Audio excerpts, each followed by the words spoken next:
Welcome to the debate. Today we're confronting the grim closure of a massive months-long national manhunt. I'm talking about the discovery of human remains officially believed to be those of Travis Decker, the former U.S. Army soldier wanted since June 2025 for the tragic deaths of his 3 young daughters in Washington state. And the location of that discovery, well, it really defines the final analysis, doesn't it?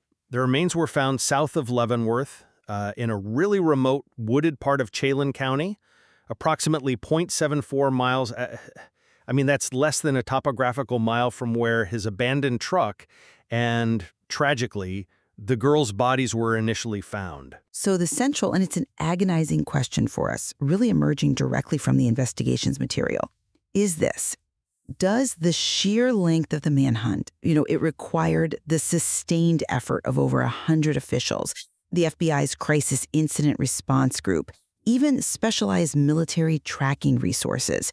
Does that suggest Decker's evasion was a successful, calculated use of his specialized military survival skills? Or, alternatively, does the eventual discovery so painfully close to the initial crime scene argue that his flight was mainly just an act of uncalculated desperation, perhaps leading to an inevitable collapse, driven by, profound mental instability? I'm going to argue that the proximity, that short distance, it really negates the idea of a successful tactical flight. For me, this looks like a desperate collapse. And I'll be arguing the other side, that the duration itself, his ability to avoid capture, forcing federal and military intelligence resources into one of the most rugged environments in the continental U.S. for, over 3 months? That confirms his superior specialized military survival skills were, in fact, employed. Survival time in this context is a key metric of tactical success. So let's look at the evidence that supports a calculated evasion. Decker's ability to stay at large for over 100 days against this huge multi-agency manhunt. FBI, U.S. Marshals, Army CID in terrain the Chelan County Sheriff himself described as mountainous and remote. Well, that validates the functional effectiveness of his specialized training, doesn't it? I see it differently. I think we really need to focus on the destination, where he ended up, not just the time it took to find him. But his background matters here. He wasn't just some weekend camper, right? He served as an infantryman, U.S. Army, 2013 to 2021. He deployed to Afghanistan. Authorities explicitly warned he had, and I quote, special skills and training that could make him difficult to locate. And crucially, he earned the Expert Infantry Badge, the EIB. Now, this badge isn't just decoration. It signifies mastery of critical field skills. We're talking exhaustive land navigation, forced marches under load, expert weapons handling, first aid. Plus, sources mentioned a documented history of self-sufficiency, like spending over 2 months living off-grid before. The sheer scale of the FBI's response, bringing in CIRG, their top-tier behavioral and tactical unit, that itself suggests they believed Decker was effectively using deep-seated military expertise to delay capture. Tactically speaking, just enduring 100 days of active pursuit like that is a form of success. I'm sorry, I don't buy that the evasion was some testament to elite skill. Not when you look at that 0.74 mile number. That's a distance you could walk in, 15 minutes? It just fundamentally undermines the narrative of a successful, planned flight. To me, it suggests he was almost immediately immobilized, or maybe paralyzed by the situation, very near the initial crime scene. His survival seems limited, likely driven by his documented, crippling mental state, not by superior training or any kind of sustained plan. That's a compelling point about the distance, but doesn't the terrain itself factor in significantly? Absolutely. The terrain is brutal, but let's clarify his credentials first. Military veteran experts pointed out Decker never earned a Ranger tab. And critically, he lacked the really intensive survival, evasion, resistance, and escape SIR training. SIR school, that's the gold standard for long-term evasion. It teaches psychological resilience, how to get resources without leaving a trace, counter-tracking, things he likely didn't have formal training in. Without SIR, his EIB skills are more tactical, how to fight, move, navigate, not necessarily how to sustainably live off the land while being actively hunted. And we know on top of that, He was dealing with severe pre-existing mental health issues, paranoia, borderline personality disorder, worsened by being homeless before the murders. Sheriff Mike Morrison's comment that Decker was probably, quote, taking small items out of coolers, out of residences, well, that confirms a desperate, unsustainable way of operating. That's not tactical planning. That's leaving obvious footprints. The location screams mental collapse, not strategic retreat. Okay, let's try to separate the proven functional skills he did have from these purported limitations. The argument that he was just hiding because of a mental breakdown, well, I think it diminishes the sheer physical and technical difficulty involved in avoiding high-tech targeted searches for over 3 months in that specific environment. But the training needs coherence to be truly effective, right? The huge amount of time spent hiding versus the almost negligible distance covered. It suggests his only successful tactic might have been stillness, which, is often a response driven by panic or paralysis during a breakdown. The environment itself became his primary shield simply because he might have been unable to move or strategize beyond basic concealment. His operational capacity seems severely degraded. But that brings up a critical paradox we have to address. If the EIB teaches control under stress, if it teaches land navigation proficiency, how does a diagnosis like borderline personality disorder degrade that functional control? We really need to look at the intersection of that military training and his acute psychological distress. Well, we know his actions were preceded by these acute mental health struggles. His ex-wife's attorney mentioned the BPD and paranoia. He was described as nervous and fidgety just days before he disappeared.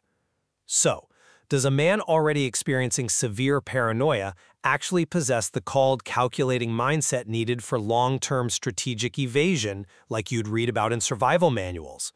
I'd argue paranoia doesn't aid operational planning. It actively compromises it. It might lead to hypervigilance, sure, but often focused on the wrong things, or maybe a fear of seeking necessary resources, which would further degrade his ability to survive long-term. I see your point, and I agree the psychological profile it's devastating. However, couldn't that acute distress have actually fueled the sheer, maybe primal determination needed for short-term, high-stakes evasion?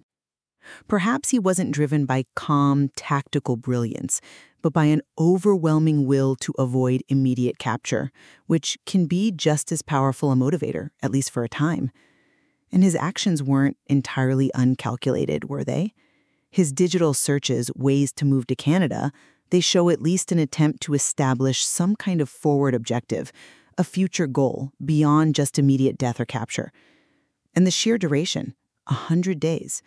It does prove he maintains some functional capacity against incredible odds. Helicopters, canine units, drones sweeping the area. Even if much of that time was spent relatively immobile, just maintaining operational security while exposed requires discipline, requires rigor. But this leads us straight back to what seems like his fundamental failure, the logistical footprint. Let's look again at Sheriff Morrison's comment about stealing small items out of coolers. I mean, for a trained operative, getting food and water without leaving a discernible trace is survival 101, basically. The very fact that authorities were tracking these small, desperate acts confirms his skill set wasn't translating into sustainable logistics. The training seems to have failed precisely when he needed basic supplies. But the fact they eventually tracked that footprint doesn't erase the successful evasion for the months before that. Remember, the search only concluded when clothing consistent with his last known items and personal artifacts were found. That was 4 months after the crime. So it demonstrates that for a pretty substantial period, he was successful in avoiding leaving that definitive footprint that would allow for immediate tracking. The search required, as the Associated Press noted, repeated, large-scale sweeps over hundreds of square miles. That tells me he wasn't easy to find, even if he wasn't moving very far. Or perhaps he wasn't moving much at all. Maybe he was immobilized within that initial containment zone, potentially suffering from exposure or, sadly, self-inflicted harm relatively early on. We have to put the 0.74 miles distance into the context of the terrain itself. It's incredibly dense, very difficult. It took months to effectively sweep less than a square mile because, 87% of the area is inaccessible by road? That suggests the terrain was the primary obstacle, not necessarily DECKER's clever maneuvering. And the discovery was made outside the initial 3 dedicated search areas. That strongly suggests he might have died relatively early in his flight and was simply missed in the first sweeps due to the sheer density of the wilderness. It feels like it was the persistence of the investigation, the grinding nature of the search in that terrain, not the complexity of his evasion, that ultimately led to the discovery. His failure, in the end, highlights the catastrophic limitations of relying on basic tactical training when it's divorced from logistical support, psychological coherence, and genuine long-term planning, the kind SEER training addresses. That's a fair distinction, the terrain hiding him versus his skill conquering the terrain. But think about the resources deployed. The FBI's CIRG, their top unit, they aren't typically deployed to search for someone who simply collapsed right away. They're brought in to counter perceived high-level evasion strategies. The very fact that they viewed him as such a high-risk operational target, well, that validates the perceived effectiveness of his training at the time. We can't ignore the possibility that he leveraged his knowledge of how organized search teams operate. Maybe he knew where they would look first, how to move, or rather not move against a grid search pattern. Or perhaps his movement, or the striking lack thereof, actually worked against their assumptions. Maybe they were looking for evidence of sustained flight, a trail heading north towards Canada, perhaps, given those desperate online searches. But instead, he was confined to less than one single topographical mile of the crime scene itself. His failure seems both operational and deeply psychological. I think we have to conclude that whatever tactical skills he did possess were just entirely overwhelmed by his severe mental state, rendering that military training effectively useless for sustained survival in that situation. The hunt, tragically, ended almost exactly where it began. I still maintain my core position here. Travis Decker's ability to evade detection for over 3 months, forcing the sustained, specialized deployment of federal and military intelligence resources across incredibly rugged, inaccessible terrain, that is, in itself, a powerful testament to the baseline effectiveness of his military training in survival and navigation. He used what skills he had to buy time, forcing investigators to deploy advanced countermeasures over a very wide, very difficult area. And I'll stand by my view. The search for Travis Decker concluded, painfully, almost exactly where it started. It illustrates that no amount of specialized tactical training can truly overcome severe mental illness and a fundamental lack of sustainable long-term resources, especially in such an unforgiving wilderness. The hunt simply ended where the tragedy began, which, for me, confirms collapse over a calculated evasion. The discovery of the remains, it does bring an end to the search for the accused, but the circumstances of his flight, was it a desperate act fueled by paranoia or a calculated evasion leveraging expertise? Those remain open questions, and they speak profoundly, I think, to the complexity of this case, and really to the intersection of specialized training and human psychology when placed under the most extreme duress imaginable.